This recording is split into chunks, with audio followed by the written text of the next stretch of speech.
Hello everyone, welcome to my YouTube channel. आज का जो हमारा टॉपिक है वो है डेसिमल एक्सपेंशन। क्योंकि आपकी एक्सरसाइज 1.3 के अंदर जो पहला क्वेश्चन है वो आपको ये दे रखा है कि इसमें कौन सा डेसिमल एक्सपेंशन बनेगा। अब डेसिमल एक्सपेंशन कैसे निकालते हैं आप, जब हमारे पास में कोई भी दो नंबर है उसको डिवाइड करते हैं तो डिवाइड करने से उसके तीन एक्सपेंशन बनते हैं। सबसे पहले होता है हमारे पास में टर्मिनेटिंग, फिर होता है नॉन टर्मिनेटिंग रिपीटिंग, और एक होता है अपने पास में नॉन टर्मिनेटिंग नॉन रिपीटिंग। अब ये कैसे बनते हैं उसको समझते हैं।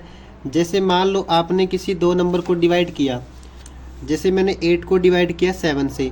अब 8 को बोलते हैं इसमें डिवाइजर, 7 को बोलते हैं डिवाइडेंट, इसको बोलेंगे क्यूसेंट, और जो नीचे बचेगा उसको बोलेंगे रिमाइंडर। ठीक है। अगर डिवाइड करने से रिमाइंडर की वैल्यू 0 बनती है तो उसको बोलते हैं टर्मिनेटिंग एक्सपेंशन। ठीक है। जब डिवाइड करने से रिमाइंडर 0 बनेगा तो उसको बोलेंगे टर्मिनेटिंग एक्सपेंशन। उसके अलावा अगर हम बात करें नॉन टर्मिनेट की, तो नॉन टर्मिनेट के लिए दो केस बनते हैं। एक बनता है नॉन टर्मिनेटिंग रिपीटिंग और एक बनता है नॉन टर्मिनेटिंग नॉन रिपीटिंग। जब हम बात करेंगे सेकंड केस की, तो इसके अंदर जो क्यूसेंट बनेगा, देखो ये डिपेंड करता है क्यूसेंट के ऊपर। इसके अंदर जो क्यूसेंट बनेगा वो इस तरीके से बनेगा। इसमें क्या होता है कि पॉइंट के बाद में जो नंबर है वो क्या होएगा, सेम टू सेम रिपीट होएगा। लेकिन इसमें जो होएगा हमारे पास में पॉइंट के बाद में जो क्यूसेंट के अंदर जो नंबर बनेगा वो सेम टू सेम रिपीट नहीं होता, वो अलग अलग होएगा लेकिन वो चलता रहेगा। ठीक है। इसी तरह से इसमें भी नंबर, इसमें नंबर सेम होता है लेकिन वो चलता रहेगा। तो इसको तो बोलेंगे नॉन टर्मिनेटिंग रिपीटिंग, यानी कि इसमें सेम नंबर रिपीट होएगा तो ये बोलेंगे नॉन टर्मिनेटिंग रिपीटिंग। जैसे ये हमारे पास में एग्जांपल था, इसको जब डिवाइड करेंगे तो नीचे यहाँ से 1 बचेगा तो वापस से ये सेम नंबर आएंगे यहाँ से, यानी ये रिपीट होएगा सेम, तो इसको क्या बोलेंगे, नॉन टर्मिनेटिंग रिपीटिंग। लेकिन अगर बात करें हम नॉन टर्मिनेट नॉन रिपीटिंग की, तो इसके अंदर जो नंबर है पॉइंट के बाद में वो रिपीट नहीं होता, इसमें वो अलग अलग आएंगे सारे। ठीक है। लेकिन वो चलता रहेगा। चलते रहने का मतलब ये होता है कि रिमाइंडर 0 नहीं बनेगा, और रिमाइंडर 0 नहीं बनेगा तो उसका मतलब वो क्या बनेगा, नॉन टर्मिनेटिंग बनेगा। अब टर्मिनेट को फाइंड करने के लिए सिंपल सा मेथड होता है। जैसे कि मान लो आपके पास में कोई भी दो नंबर है, मैंने डिवाइड किया यहाँ से, कहते हैं कि आपके पास में कोई भी दो नंबर है, जैसे 1/10 दे रखा आपको, एक दे रखा आपको यहाँ पे 1/14।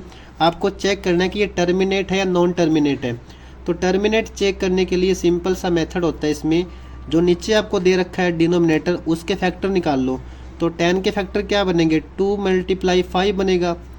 14 के फैक्टर क्या बनेंगे, 2 × 7 बनेगा। अगर फैक्टर निकालते टाइम या तो उसमें सारे 2 आ जाएं, जैसे मान लो 1/4 आपको दे रखा है तो 4 के फैक्टर क्या बनेंगे, 2 × 2 बनेगा। या फिर सारे 5 आ जाए, जैसे कि आपके पास में दे रखा है 1/25, तो 1/25 में 25 के फैक्टर क्या बनेंगे, 5 × 5 बनेंगे। या फिर दोनों साथ में आ जाए, जैसे कि 1/10 था हमारे पास में, तो 10 के फैक्टर क्या बनेंगे, 2 × 5। तो जब ये केस बनते हैं हमारे पास में, उसमें क्या बनता है हमारे पास में, डेसिमल एक्सपेंशन टर्मिनेटिंग बनता है। अगर ऐसा नहीं बनेगा तो वो क्या बनेगा, नॉन टर्मिनेट बनेगा। लेकिन हमें ये नहीं पता कि नॉन टर्मिनेट कौन सा बनेगा। नॉन टर्मिनेट के हमारे पास में दो पार्ट होते हैं, जिसमें कौन कौन से होंगे, नॉन टर्मिनेट रिपीटिंग, और एक क्या बनेगा, नॉन टर्मिनेट नॉन रिपीटिंग। लेकिन हम इतना ज़रूर कह सकते हैं कि ये जो क्वेश्चन बनेगा 1/14, ये नॉन टर्मिनेट बनेगा, क्योंकि इसके अंदर ना तो सारे 2 आ रहे, इसके अंदर ना सारे इसमें 5 आ रहे, ना दोनों 2 के बाद में 5 इसमें आ रहा। ठीक है। तो ये क्या बनेगा, नॉन टर्मिनेट बनेगा। तो ये शॉर्ट तरीके से हम फाइंड कर सकते हैं कि टर्मिनेट बनेगा या नॉन टर्मिनेट बनेगा। ठीक है। तो आज के लिए इतना ही करेंगे इसके अंदर। कोई डाउट किसी भी टर्म में इसमें है तो आप कमेंट करके पूछ सकते हैं।